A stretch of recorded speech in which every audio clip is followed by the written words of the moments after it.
The number one thing people need to understand about Los Angeles in particular and California in general is that they've codified all of their shenanigans. What normal people consider cheating or weirdness in the electoral process, it's all in the rules.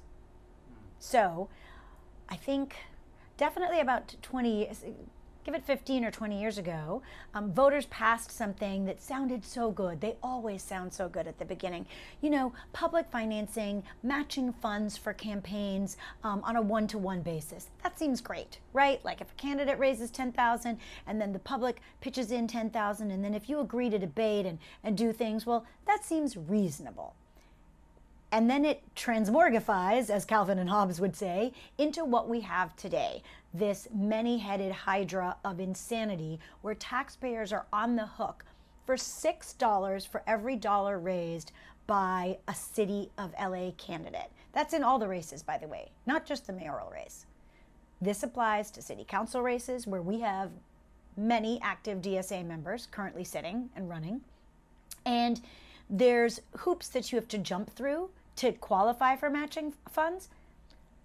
I'm sure it's coincidence, but the hoops that you have to jump through to qualify for matching funds are really the sort of things that work really well if you're supported by public sector unions, right? If you have a very well-organized, well-oiled machine of a campaign, you can collect the number of donations that you need from the types of people and the geography you need, and then voila, 6-1, baby. The message that Karen Bass is sending is the same message that those of us who live here behind the blue curtain have been getting for decades. And that is, forget it, Jake, it's Chinatown. Don't try to go against City Hall. We saw Spencer Pratt mount a very strong argument for sanity and good governance. It wasn't partisan, what he was saying. It was pure common sense. And they rose up because they were threatened. But I will delve into the allegations of corruption, and we sent an open letter to Attorney General Rob Bonta to say, hey, if there's no corruption and no cheating, it behooves you to investigate, to let people know. But the number one thing that we battle, that I certainly battle as the chairman of the Republican Party of LA County, is apathy. When voters have been abused so thoroughly for so long, they give up. And when people give up, they don't vote. And that's our bigger problem. There were 200,000 Republicans who didn't even bother to vote in the mayoral race. And if 15% of them had done that, Spencer Pratt would be there tonight.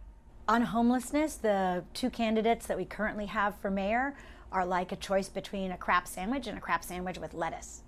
They're both terrible. They have both been part of the homeless industrial complex that has profited off breaking the souls of people who are already addicted to drugs and or mentally ill, who desperately need treatment forced upon them and not clean needles. They're both terrible. And what they have done to profit off the thousands and thousands of people living and dying on our streets is nothing short of sinful. I think it's just the rest of the country doesn't understand what we're living under here. These jackbooted thugs like the woman who just passed unilaterally this tire change in California.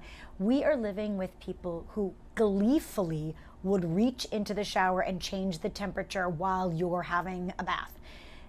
You can't understand the level of obsession they have with controlling our lives. We belong to the Leave Me Alone party, and California, being in the West, is the ultimate place where you should be free to write your own story, and that, I think, is the number one thing people have to remember. They need to send help. We have elected every single person in DC got there on California money, specifically money that came out of LA and Orange County and San Francisco. So those people should take a look in the mirror, remember how they got there, and dance with the one that brung them and send help.